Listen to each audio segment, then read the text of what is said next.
भाइयों और भाइयों আহ, আমি কিছু নারীদের বৈশিষ্ট্য বলবো যাদের সাথে আপনারা কখনো বিয়ে করবেন না। যে নারী অতিরিক্ত ঝাল খায় বিয়ে করবেন না। যে নারী আপনার কথা শুনবে কম বলবে বেশি ওই নারীকে বিয়ে করা যাবে না। যে নারী বেশি বেশি মায়ের সাথে আলোচনা করে সে নারীকে বিয়ে করা যাবে না। মানে নারীদের মধ্যে পুরুষের ভাব যদি চলে আসে তাহলে ওই নারীকে বিয়ে করা যাবে না। নারী কেমন হবে বলে দিই, আপনি একটা কথা একবার বলবে শুনে নেবে।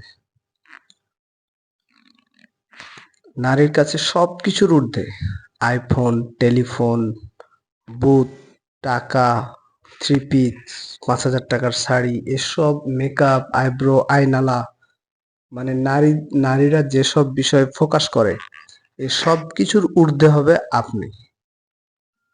তার মানে আপনি ধরেন মেকআপ করছেন, সরি আপনার ওয়াইফ মেকআপ করছে, মাই মিস্টেক, আপনার ওয়াইফ মেকআপ করছে, ওই মুহূর্তে আপনি অফিস থেকে আসলেন, ও যদি মেকআপ করতেই থাকে তাহলে বুঝতে হবে যে আপনাকে ভালোবাসে না, মেকআপটা অন্য কাউকে দেখাবে।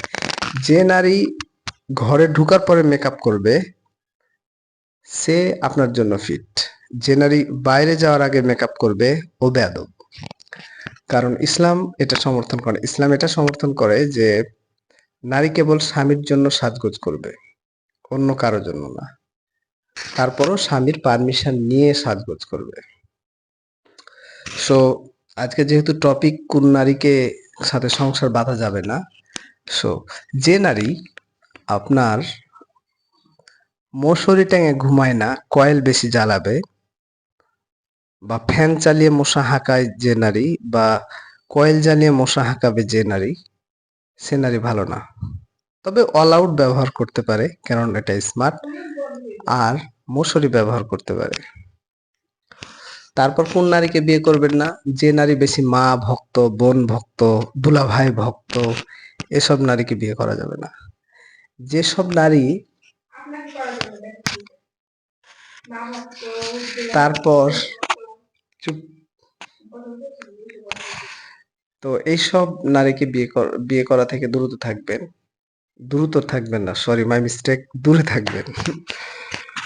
আহ, আমি কন্টেন্ট বানাই, হাসির ছলে খেলার ছলে যাই বলি না কেন আমার কথাগুলো কিন্তু important, very important, be serious. এখন একটা স্বামী বাইরে থাকে বিভিন্ন টেনশনকে ঝেলে, এখন যে নারী আপনি বাসায় আসার সাথে সাথে যে নারী বলবে যে এ মাসে কত টাকা আয় হতে পারে, সে কিন্তু আপনাকে ভালোবাসে না, আপনার টাকাকে ভালোবাসে। যে নারী আপনাকে ভালোবাসে সে সর্বপ্রথম আপনাকে সালাম দেবে, আপনার ক্লান্তি দূর করার জন্য সে কি করতে পারে এটা জিজ্ঞেস করবে, আপনার রিফ্রেশের ব্যবস্থা করবে। এটা হচ্ছে আদর্শ নারীর গুণাবলী। কিন্তু যে নারী আপনাকে ভালোবাসে না সে আগেই বলবে যে আজ সারাদিন আমার শরীর হাত অনেক ব্যথা করছে, মানে তার প্রবলেমটা শো করবে আগে। কিন্তু আদর্শ নারী তার প্রবলেম শো করবে রাতে, বেডে, রাত ২টার পরে। সে হচ্ছে আদর্শ নারী। আর যারা নিকৃষ্ট নারী তারা আসা মাত্র, এমনও নিকৃষ্ট নারী আছে যে স্বামী ঘরে ঢুকবে, আহ আমার গা হাত পুড়ে গেল, আমাকে একটু হেল্প করো, মানে আপনি যে বাইরে থেকে টায়ার্ড হয়ে আসছেন দ্যাট ডাজ নট ইম্পর্টেন্ট। ঠিক আছে, মানে ও, আমি আমি নিজে চোখে দেখা, আমার আম্মু নিজে চোখে দেখেছে, একটা ভালো ব্যবসায়ী আছে, ভালোই টাকা আয় করে, কিন্তু ওর ওয়াইফটা এত স্বামীকে ঘৃণা করতো। ঠিক আছে, ওর স্বামী ঘরে আসতো তখন বলতো আমার মাথা ব্যথা করছে, আমার মাথা ব্যথা করছে। তো আমার কথা যে আপনি ২-৩ বছর সংসার করার পর এটা কেন বুঝবেন যে ও আমার জন্য ফিট ছিল না, আগেই বুঝেন। এই জন্য আমি আহ যারা ব্যাড ওয়াইফ বা ব্যাড নারী তাদের কথা প্রকাশ করছি। আচ্ছা, সো ব্যাড নারীর মধ্যে আরো বৈশিষ্ট্য আছে, তারা আহ খাবার, নতুন খাবার আপনার হাজবেন্ডের অথরিটি ছাড়াই তৈরি করে ফেলবে। হাজবেন্ডের লুঙ্গি বাথরুমে পড়ে থাকবে, ওটা কেয়ার করবে না, সে মোবাইল টিপবে। এরকম নারী আপনার জন্য চলবে না। আপনি যদি আদর্শ পুরুষ হন, যেমন আপনি ওই মাদকদ্রব্য জাতীয় খাবার খান না, রাত করে বাইরে থাকেন না, আবার আদর্শ পুরুষ হতে হবে। এই যেসব বৈশিষ্ট্যগুলো বলছি এরা আবার ঢুড্ডা পুরুষদের জন্য ঠিক আছে। ঠিক আছে? সো পুরুষকে যেমন ভালো হতে হবে, নারীকেও ভালো হতে হবে। এটা আমি এই বৈশিষ্ট্যগুলো বলছি আদর্শ পুরুষদের জন্য, হ্যাঁ? তবে নারীর যে বৈশিষ্ট্যগুলো আমি বললাম, এগুলো আবার নিকৃষ্ট জাতীয় পুরুষদের জন্য ঠিক আছে।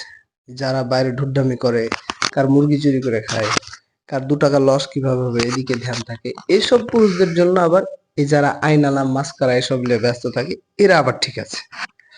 সো এটা আসলে একটা সাংসারিক জীবন একদম অঙ্কের মতো। অঙ্ক ঠিক আছে, সব ঠিক আছে।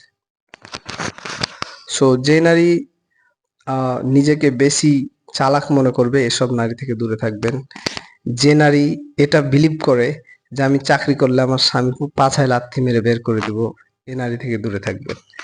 এক কথায় নারীর সর্বোচ্চ প্রায়োরিটি দিবে হাজবেন্ডকে। এর ঊর্ধ্বে যদি কোনো কিছুকে প্রায়োরিটি দিয়েছে, ইরেস, চলবে না। নারী প্রাইভেট পড়বে, কলেজ যাবে, স্কুলে যাবে, কোন বান্ধবীর সাথে কথা বলবে, এ সমস্ত কিছু তার হাজবেন্ডের অথরিটি নিবে। নারীর ঘরে কোনো পুরুষ আসলে হাজবেন্ডের অথরিটি নিয়ে আসবে। হ্যাঁ ভাই, আয় তো একটু দেখা করতো, আর অমনি ওর চাচতো ভাই চলে আসলো, হাজবেন্ড জানে না, এই নারী চলবে না। কোনো পুরুষ নারীর বাড়িতে আসলে হাজবেন্ড যদি বাইরে থাকে, হাজবেন্ডের অথরিটি লাগবে, আমার বাসায় অমুক লোক আসছে, তুমি এই বিষয়টা মাথায় রাখো, এই কাজে আসছে। এইভাবে যে নারী অথরিটি লিখবে, অথরিটি নিবে স্বামীর, সে নারী হচ্ছে আদর্শ নারী। তো আদর্শ নারীর বৈশিষ্ট্যগুলো ইন শর্টে বলে দিই। তারা হাজবেন্ডের সাথে কথা বলাকে সর্বোচ্চ প্রায়োরিটি দিবে, অন্য কোনো বিষয় না। তারা হাজবেন্ড আসলে তার খাবার দাবার শান্তির রিফ্রেশের বৈশিষ্ট্যের দিকে বেশি ধ্যান দেবে। এটা হচ্ছে আদর্শ নারীর বৈশিষ্ট্য। আদর্শ নারী কখনো মেকআপ করবে না, আইব্রু, এই যে চোখে যে ৬ রকম রং লাগায়, এখানে এখানে এইখানে একটা, এই পাপনিতে একটা, চুলকে এভাবে উবড়ায়, এ সমস্ত কিছু হাজবেন্ডের অথরিটি নেবে আদর্শ নারী, কিন্তু নিকৃষ্ট নারীরা নেবে না। সো এই বিষয়গুলো মাথায় রাখতে হবে।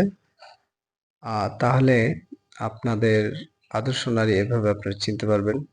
ধন্যবাদ। আমার ভিডিওটিকে লাইক দিয়ে দিবেন।